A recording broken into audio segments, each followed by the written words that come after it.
Selamat datang ke saluran ini. Hari ini, kita akan menenggelamkan diri kita ke dalam salah satu karya paling berpengaruh dalam sejarah pemikiran manusia. Ia bukan sekadar buku lama yang berdebu di rak perpustakaan, tetapi ia adalah sumber kebijaksanaan yang masih bernafas dan relevan dengan kehidupan kita pada hari ini. Karya tersebut ialah Analectes, atau dalam bahasa Cina dikenali sebagai Lunyu. Kita akan membedah teks ini secara mendalam, mencari intipati daripada ribuan perkataan yang ditulis oleh para pengikut guru kita, Confucius. Mengapa kita perlu membaca Analectes sekarang? Dalam dunia yang serba pantas dan penuh dengan gangguan ini, manusia sering kehilangan arah. Kita berlari tanpa tujuan, mengejar kekayaan, kuasa, dan status, namun rasa kosong itu tetap wujud. Confucius, seorang guru dari zaman musim bunga dan luruh, menawarkan satu jalan keluar. Beliau menawarkan satu kerangka moral, satu cara untuk menjadi manusia yang seimbang, beretika, dan bermaruah. Analectes bukanlah sebuah manual teknikal, tetapi ia adalah cermin bagi jiwa kita. Ia mengajak kita untuk bertanya soalan-soalan asas. Apa itu kebaikan? Apa itu keadilan? Bagaimana kita harus berinteraksi dengan orang lain? Dan yang paling penting, bagaimana kita harus hidup dengan makna? Sebelum kita mula membedah, mari kita fahami konteksnya. Analectes dikompilasikan oleh para pengikut Confucius selepas kewafatan beliau. Ia bukan ditulis oleh Confucius sendiri, melainkan koleksi perbincangan, nasihat, dan tingkah laku beliau. Ini membuatnya unik kerana ia merangkumi dialog antara guru dan murid, serta reaksi Confucius terhadap situasi politik dan sosial pada zamannya. Pada abad ke-5 sebelum Masihi, China berada dalam keadaan kacau balau. Negeri-negeri saling menyerang, runtuh, dan nilai-nilai lama tidak lagi dipegang teguh. Dalam kekacauan inilah, Confucius muncul sebagai suara ketenangan. Beliau percaya bahawa kestabilan masyarakat bermula dari kestabilan individu. Jika setiap orang memperbaiki diri mereka sendiri, maka keluarga akan harmonis, negara akan aman, dan dunia akan bersatu. Konsep utama yang akan kita bahas ialah Ren. Ren sering diterjemahkan sebagai kebaikan hati, kemanusiaan, atau kasih sayang. Tetapi ia lebih mendalam daripada itu. Ren adalah kemampuan untuk melihat diri orang lain sebagai diri sendiri. Ia adalah empati mutlak. Confucius menekankan bahawa Ren tidak datang secara automatik. Ia memerlukan latihan disiplin diri dan kesadaran yang tinggi. Dalam Analectes, Confucius berkata, jangan lakukan kepada orang lain apa yang tidak mahu kamu lakukan kepada dirimu sendiri.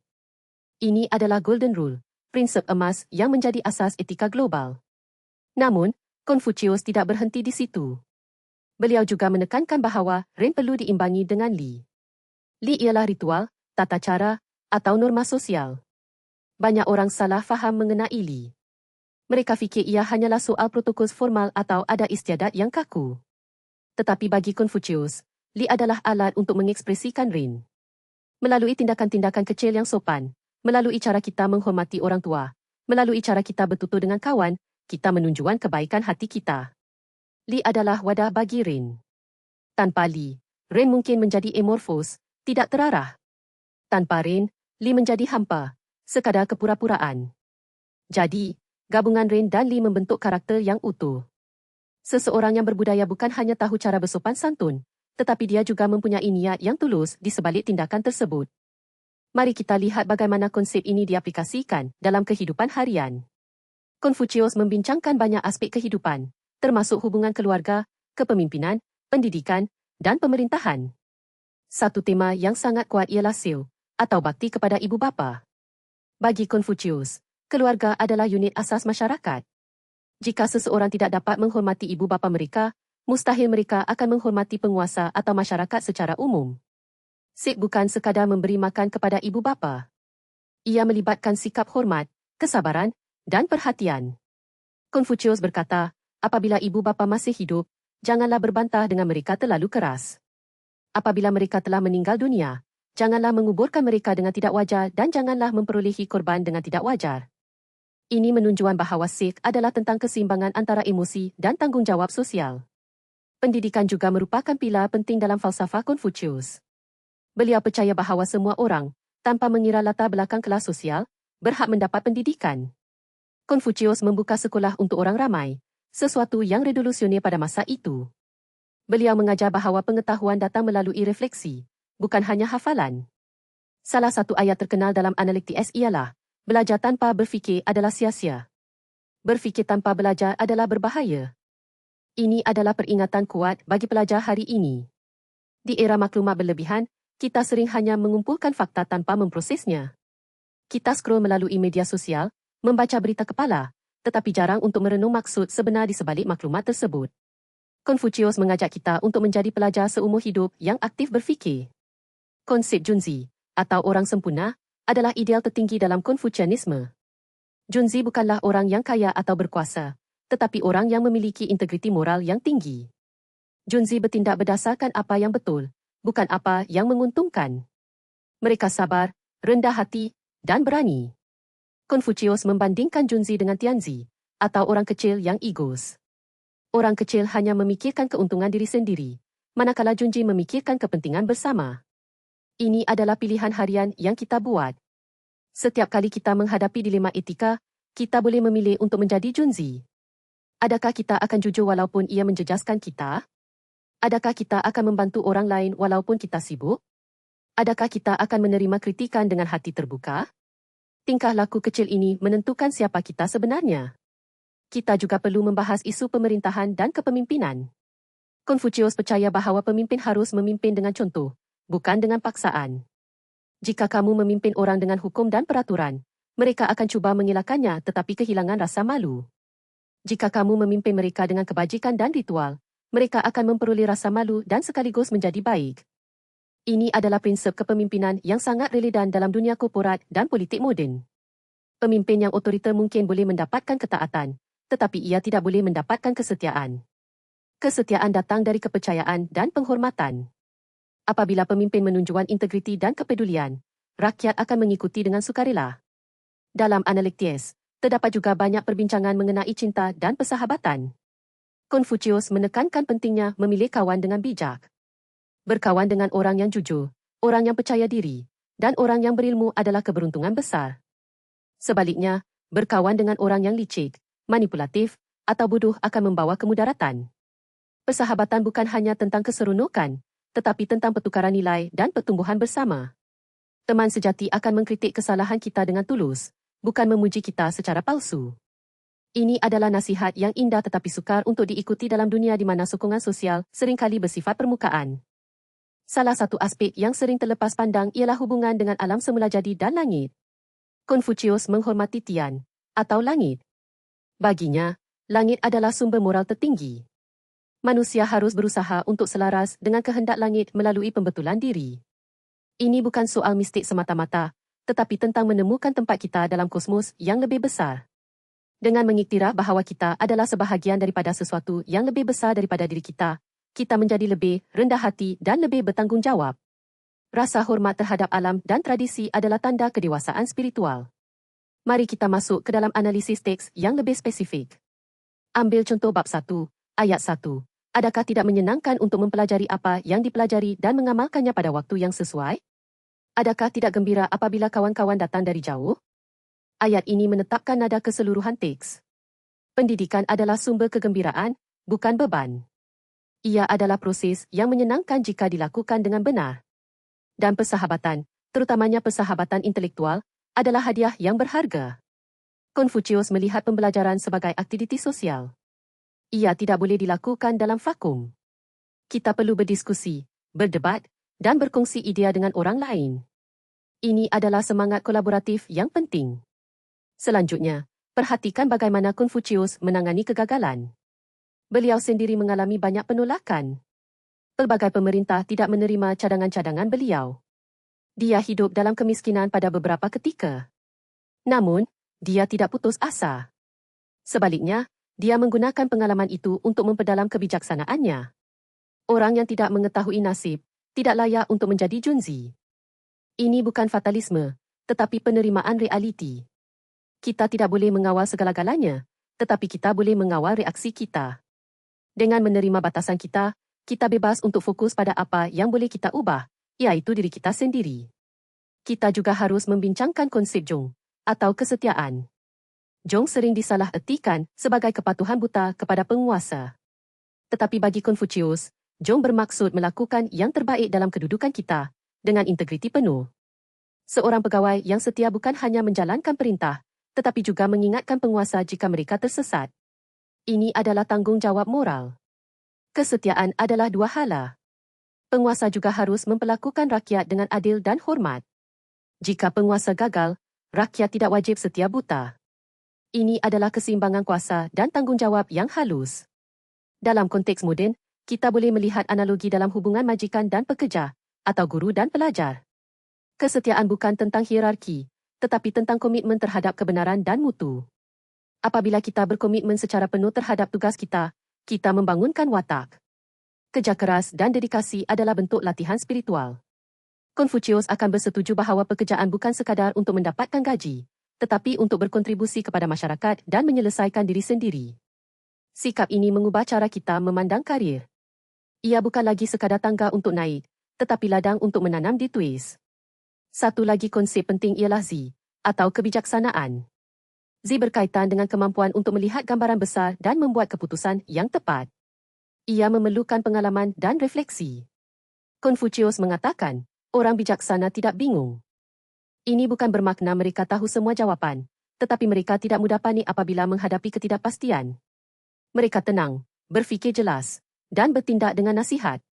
Dalam dunia yang penuh dengan berita palsu dan kebisingan media, kebijaksanaan adalah senjata pertahanan yang paling kuat.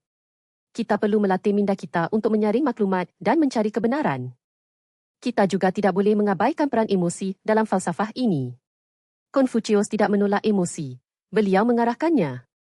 Marah boleh menjadi berguna jika diarahkan terhadap ketidakadilan. Sedih boleh menjadi mendalam jika diarahkan terhadap kehilangan. Tetapi emosi harus dikawal oleh akal budi. Pengawal diri dan kembali kepada ritual adalah kebaikan. Ini adalah definisi Ren yang ringkas. Kita harus menguasai impuls kita. Jangan bertindak berdasarkan kemarahan sekilas. Jangan bertindak berdasarkan nafsu sesaat. Pertimbangkan kesan tindakan kita terhadap orang lain dan terhadap diri kita sendiri. Disiplin emosi adalah kunci kebahagiaan.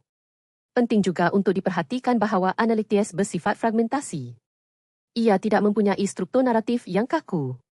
Setiap bab berdiri sendiri, seringkali menghubungkan topik yang berbeza. Ini memaksa pembaca untuk aktif terlibat, mencari benang merah antara ayat-ayat yang berlainan. Ia adalah latihan mental. Kita tidak boleh membaca pasif. Kita perlu bertanya, apa kaitannya ini dengan apa yang saya baca sebelumnya? Bagaimana ini berlaku dalam hidup saya? Pendekatan interogatif ini menjadikan pembelajaran lebih mendalam dan berkesan.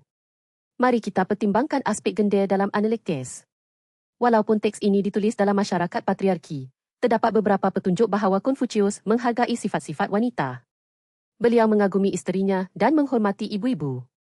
Namun, pandangan beliau tentang peranan wanita adalah terhad pada konteks zamannya.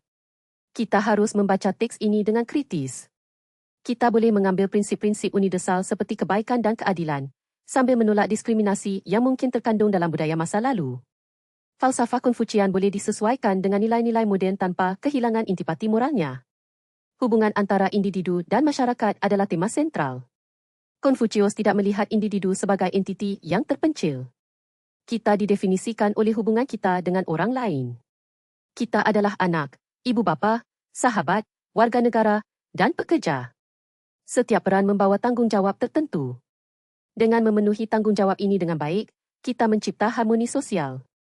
Konflik sering timbul kerana orang melupakan peran mereka atau menuntut hak tanpa memikul tanggungjawab. Solusinya adalah kembali kepada prinsip etik. Tahu siapa anda dan bertindak sewajarnya. Kita juga perlu menyentuh isu kekayaan dan materialisme. Konfusius bukan menentang kekayaan, tetapi beliau menekankan bahawa kekayaan harus diperoleh dengan cara yang benar. Jalan kebenaran adalah apa yang harus diikuti. Jika kekayaan boleh dicapai dengan jalan kebenaran, bahkan jika saya menjadi penjaga gerbang, saya akan melakukannya. Jika tidak, saya akan mengikuti apa yang saya sukai. Ini menunjukkan bahawa integriti adalah lebih penting daripada materi. Hidup sederhana adalah lebih mulia daripada hidup mewah yang dicontohi oleh dosa. Ini adalah peringatan yang kuat bagi kita yang hidup dalam ekonomi konsumerisme. Pendidikan moral adalah proses seumur hidup. Tidak ada titik akhir di mana seseorang menjadi sempurna. Konfusius sendiri berkata, pada usia 50, saya mengetahui takdir langit. Ini menunjukkan bahawa pemahaman kita tentang dunia berkembang seiring dengan usia. Kita terus belajar, terus berubah. Kerendahan hati intelektual adalah kunci. Kita harus mengakui bahawa kita tidak tahu segala-galanya. Hanya dengan mengakui ketidaktahuan kita, kita boleh membuka diri untuk pembelajaran baru. Arogans adalah musuh utama kebijaksanaan. Dalam dunia digital hari ini, kita menghadapi cabaran baru untuk menjaga privasi dan kejujuran. Konfusianisme menawarkan pedoman. Adakah kita akan menyebarkan berita palsu hanya kerana ia daira? Adakah kita akan menghina orang lain di media sosial kerana kita merasa tersembunyi di sebalik skrin? Atau adakah kita akan bertindak dengan sopan dan hormat walaupun secara maya? Prinsip Ren dan Lee harus diterapkan di ruang siber juga. Etika digital adalah perlu. Kita perlu menjadi warga dunia yang bertanggungjawab, bukan hanya pengguna pasif. Kita juga harus mempertimbangkan hubungan dengan alam sekitar. Walaupun Confucius tidak membincangkan perubahan iklim secara langsung, prinsip harmoni dengan alam semula jadi sangat jelas. Menghormati langit dan bumi adalah sebahagian daripada penghormatan terhadap kehidupan. Kita adalah penjaga bumi, bukan tuannya. Pemanfaatan sumber alam harus dilakukan dengan bijaksana dan tidak mementingkan diri. Kelestarian adalah bentuk kebajikan. Jika kita merosakkan alam, kita merosakkan diri kita sendiri. Ini adalah wawasan yang sangat maju untuk zaman dahulu dan sangat relevan untuk masa depan. Kesimpulan daripada bedahan awal ini ialah Analectius menawarkan panduan holistik untuk kehidupan yang bermakna. Ia bukan agama, tetapi ia spiritual dalam erti kata ia menghubungkan kita dengan nilai-nilai tertinggi. Ia bukan filsafat abstrak, tetapi ia praktikal dalam erti kata ia memberi arahan tindakan harian. Dengan menginternalisasi prinsip Ren, Lee, Xiao, dan Zhong, kita dapat membina karakter yang kukuh dan masyarakat yang harmonius. Perjalanan ini tidak mudah. Ia memerlukan usaha berterusan, refleksi mendalam, dan keberanian untuk melawan arus. Tetapi ganjarannya ialah hidup yang penuh kedamaian dan kepuasan. Saya berharap pendedahan ringkas ini dapat memberi anda inspirasi untuk meneroka lebih lanjut. Analectius adalah lautan kebijaksanaan yang tidak pernah kering. Setiap kali anda membacanya, anda akan menemui sesuatu yang baru. Ia adalah teman setia dalam perjalanan kehidupan. Mari kita terus belajar, terus berfikir, dan terus menjadi manusia yang lebih baik. Terima kasih kerana telah menyertai saya dalam sesi bedahan mendalam hari ini. Jaga diri dengan baik, dan sampai jumpa di video seterusnya.